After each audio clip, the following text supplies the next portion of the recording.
What's up, guys? Just wanted to bring you a quick little Predecessor update video. Now, it took me a little bit to make this, quite frankly. I know right after their late July, early August, I guess you could say, stress tests, things didn't go quite as planned, right? Now, there was a lot of debate about it. I wanted to kind of just let it simmer in for a bit, right? And let's just have an educated discussion now that a little bit of time has passed. Let's see what all has changed since then. What have they told us? And what could we probably expect? Let's talk about it.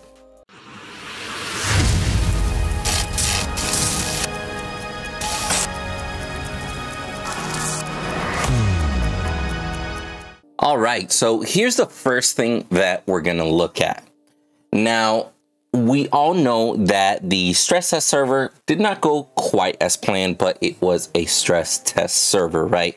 Kudos to Omega Studios, because by calling it a stress test server, even a worst case scenario is a positive outcome. So that was actually very smart of them.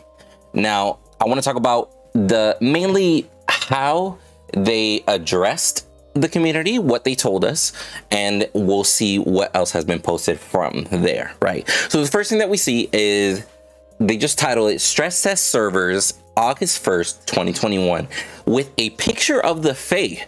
Now, in case of some of you might not know, the Fae has not been posted anywhere up until now as far as Predecessor is concerned, right? So maybe teasing a future hero, who knows? But moving forward as to what they say, starting from the top here, they mention, we're closing access to Predecessor for the stress test weekend as we continue working on stabilizing and expanding our servers, possibly letting us know that the issues that were occurring were server related, right? They also mention there were a lot more of you who wanted to play than we anticipated. With an enormous influx of players shutting our servers down so quickly, it helped us to understand and find issues we need to resolve in advance of early access release. So we all know this is a good thing as to the fact that these issues came up. I'm always a strong believer as to the fact that if shit is gonna hit the fan, it's better for shit to hit the fan now. That goes for all of the projects that are involved, right? Now, if anything, the only issue that I've seen people have come up with is that first sentence, they mentioned that there's a lot more people that they expected that were wanting to play, which is weird because they had a pre-sign-up list to have an estimated amount, right? And I'm assuming based off of that amount, they probably went a little bit extra server-wise, and they were like, hey, okay, we're expecting 10,000 people. Let's probably get, like, you know, enough for like 15,000. Who knows what happens, right? So it's an interesting concept that I've seen a lot of people debate back and forth, that they weren't ready. How were they not ready if they already knew an average amount beforehand? But they're stating here that a lot more showed up, even though they don't give us numbers. There's an endless debate on it. I've heard people go back and forth on all sides of the fence, right? But if anything, it's a good thing that these server issues happened, believe it or not. Now, they continue on here to say, we understand players wanted to play in our updated world, experience hero adjustments, and play with new items. But the main reason for this stress test was a success. As developers, we're excited to see the joy from the community when you experience our game. We want you to play just as much, if not more. So, again, this is basically them saying, hey, we want you to play. Shit hit the fan. It kind of sucks, but it's very important to be mindful that every failure when in early development is a success, because that's a hurdle that's now visible, and now that's a hurdle that the team can overcome, right? Now, they mention here, lastly, we appreciate everyone who assisted in stressing our servers, extremely proud of our community who stood by us with all the support and well wishes. Chances are we'll need your help again in the future before early access release. Who knows? You may see new faces in our roster next time. You are who we have in mind as we continue to develop Predecessor, the Omega Studios team. Now, I'll be real with you. One of my major things was the fact that during that stress test weekend, on Friday, I streamed for roughly about like 9.5 hours, just queuing for 9.5 hours, and I was not able to get a single game, unfortunately. Now, thankfully, and big shout out to Meta Studios, thank you for the invite. They actually invited me over in an early content creator access weekend where content creators were able to play together, you know, just kind of record, have fun behind the scenes, etc. Mad cool, awesome opportunity. Now, I will say that being part of that test, it was kind of, you know, like a little bit weird, but you know, being part of testing and stuff like that, like for a lot of these games, like you experience bugs like, hey, we just tried to launch a game, but it didn't go through. Wonder what happened, right? And we ran into like a hiccup or two when we were doing a content creator test, but I didn't think that it was like a widespread server issue. I thought it was just going to be more of a, you know, one person might have McDonald's internet for all I know. Who knows, right? But thank you for the opportunity, just formally saying it out there. And at least we got some videos of the new characters release and all that, which I will have linked in the description below. But now let's get to what they've said after the fact, right? Now, the next thing that they tell us is actually a, oh, excuse me, this is actually the last one. So the next thing that they mention is that Grux gets announced. Now, I'll be real with you. I didn't know how to feel about this. We hadn't heard from them since August 1st, right? It's been, at this point, by the time they release this video, it's been a little over a month, about a month and a week, right? And then out of nowhere, they just tweet saying, remember when we mentioned seeing a few new faces in our roster? We have a Grux. Don't fall victim to the Warlord's challenge. Very simple, to the point. Be like, hey, you remember we're working on new people? Bam, here he is. Now, they show a very, very cool animation of Grux. They show that once he smashes his, what, I don't know, what are they, axis cleaves right together. Now his back is glowing. His actual hammers, so to speak, they're glowing also. So it's nice to see that they've actually been working on the animations and the characters. And as we know, Predecessor is known for their quality, right? Predecessor is known for, they might just give you one character at a time, but when they give it to you, it's pretty damn polished by the time they show it to people. So, you know, that's big kudos to them. I don't like, though, the fact that after August, it's been over a month, you don't tell us any progress. You don't say like, hey, we think we've solved the issue, you know, new stress test coming up soon, because they mentioned we're still going to need your help before the early access.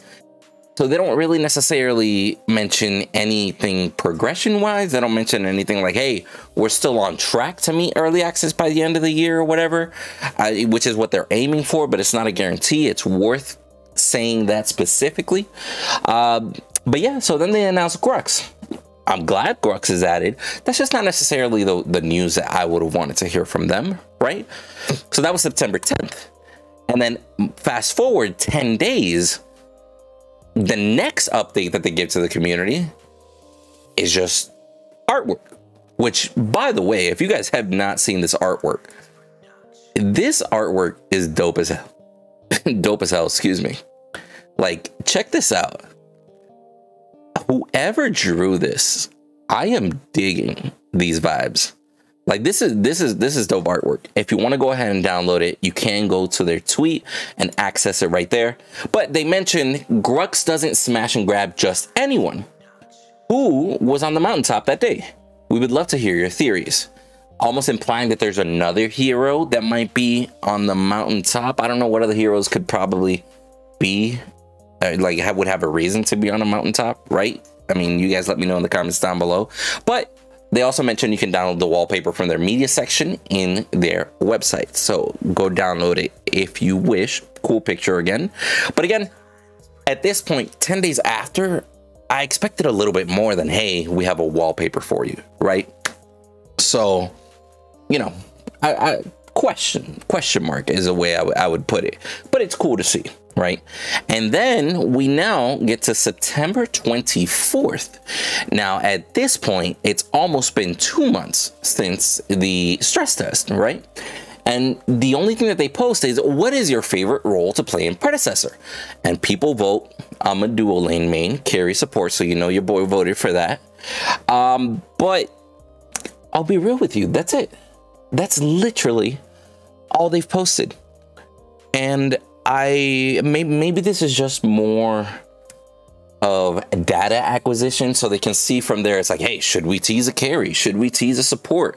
Should we work on a mid laner, etc.? Which is, you know, good data. Like, a good community manager should be asking things like this consistently and engaging with the community by all means. And I think we've seen in the past that Tiger Stripe not only is well versed in the marketing ways and the marketing jargon, because I will give that man props all day. He is the lawyer of marketing managers. He watches his words so fucking carefully, it's borderline annoying, but I respect it. Now, yeah, this is just basically data acquisition from the community, how to please the community best, which is very smart. Now, here, as of the date where I'm creating this video, it is October 18th, 2021. We're literally like in Halloween season right now, right? It's been over 2 months, almost, you know, in about a week and a half or so, it's going to be 3 months since the stress test. And we haven't heard anything about another playtest. We haven't heard anything about another stress test, because those are two different events, right? We haven't really heard anything about the progression of the game besides the fact that a Grux got added. But I know for a fact that adding a character versus working on, you know, the network side of things is two very different roles handled by two very different people. Who knows? Maybe one person wears many hats, right? But I don't want people to think that just because they added a character and they've been focusing on, for example, artwork, that they're not working on progressing the game, because those are very, very different departments. And Omeda Studio is organized to be a very well-developed oil machine. So the only thing I would urge from Omeda Studios is just a little bit of reassurance, right? Not that they have to prove themselves, because they don't, right? They don't know anybody's shit. But after the stress test, there was a lot of, I would say, doubt that got inserted in a lot of people's minds, because not everybody understands that a stress test, like a game failing, is a good thing for the game in order to progress. Not everybody understands that sometimes shit happens, but it's better for that shit to happen now as opposed to a year or two after the game is fully released, right? So I would urge Predecessor and Omeda Studios, Tiger Stripe, to just do not necessarily community outreach, but just a little bit of community reassurance. To be like, hey, we want you guys to know we're still working on our game. We're still on track based off of our timelines. Whether you choose to disclose those or not is up to you. But just reassure people, it's like, hey, we're on track. We got something coming up soon. We'll fill you guys in the next few weeks as to what we have planned. Let them know that more is coming, obviously. But just reassure them, it's like, we still got this. We don't got to worry. We don't want you guys to worry. We appreciate you having our back. And of course, as always, thank the community for supporting you as it goes on, of course. But I'll be honest, guys, I'm excited. I'm excited to see what Omeda Studios and Predecessor are going to bring to the table. I'm excited to see what type of responses the community is actually going to provide as well, because everybody is excited for Omeda. Everybody's excited for Predecessor to enter their early access phase, which should be their next phase in development, right? And then from there, they can go towards, you know, open beta or whatever. But early access is the next phase. It still hasn't been announced whether early access is going to be free to play or whether it'll be a paid early access. Very similar to how Paragon had it back in the day, where it was a paid early access alpha and then open beta was free to play. So we'll see how it goes. But I appreciate you guys watching the video. If you guys enjoyed it, please leave a like, leave a comment. Let me know what you think the next step for Omeda is down the road. And as always, till the next video.